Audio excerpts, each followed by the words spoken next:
సీతక్క గారు. ధన్యవాదాలు సార్.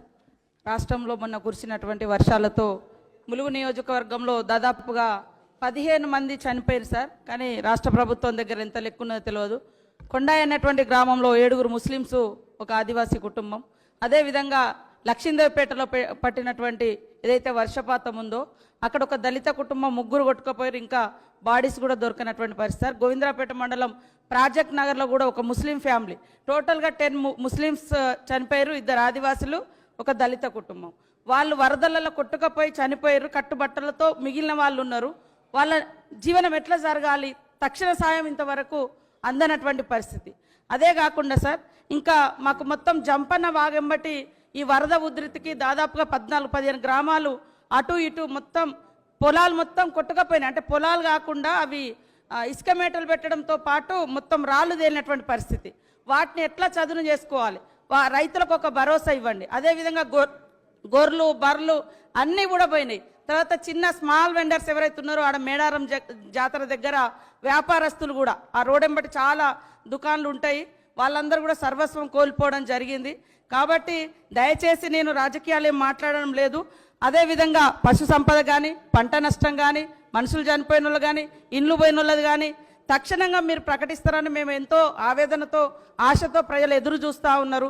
వారం రోజులు అయింది, ఇప్పటి వరకు ఇంకా కేసీఆర్ గారు వచ్చినాకనే చెప్తారంటే దీనంతా కేటీఆర్ గారు మానిటరింగ్ చేసిర్రు. అంటే ఈ 2-3 రోజులు మరి ఆ ప్రకటన మీరు చేయాల్సింది ఉండే. అంతసేపు పాతది మీరే అంటున్నారు. గతంలో ఎప్పుడు పడనంత వర్షపాతం పడ్డది. అప్పుడు ఇచ్చిన నష్టపరిహారానికి, అప్పుడున్న ధరలకు, ఇప్పుడున్నటువంటి నష్టాన్ని మీరు అంచనా వేసుకొని ఇవ్వాల్సిన అవసరం ఉంటుంది. కాబట్టి దయచేసి మా ప్రజల తరపున ఇప్పుడు అందరు పునరావాస కేంద్రాలలో ఉన్నారు. మళ్ళీ ఇండ్లు పోయి అక్కడే ఉండాలంటే ఇండ్లలో పాములు ఉన్నాయి.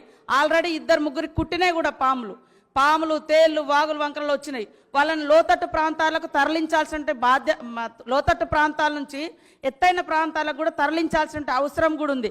లాస్ట్ టైం సీఎం గారు వచ్చినప్పుడు కూడా చెప్పిండ్రు. కానీ అక్కడ మాకు ఫారెస్ట్ వాళ్ళకి ఎప్పుడు ఆ యుద్ధం జరుగుతుంది.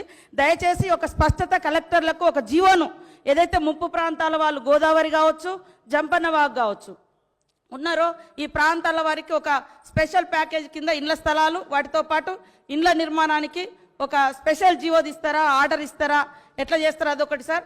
అదేవిధంగా కొండాయిలో ఇప్పుడు బ్రిడ్జి మొత్తం కూలిపోయింది లేదు. కాబట్టి మరి ఆ తీగల వంతెన, ఐరన్ తోట ఏదో ఒకటి తాత్కాలికంగా ఇప్పుడు ఆర్ఎన్బి మినిస్టర్ గారికే వస్తుంది.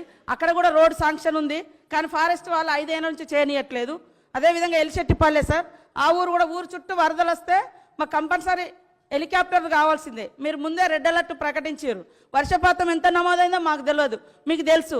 కాబట్టి మీరు ముందు అలర్ట్ చేయాల్సినటువంటి అవసరం ఉండే అధికారులను, కానీ చేయకపోవడం మూలంగా ఈరోజు 15 మంది చనిపోవడం జరిగింది. దయచేసి మా ప్రజలను ఆదుకోవాలని నేను కోరుతా ఉన్నాను.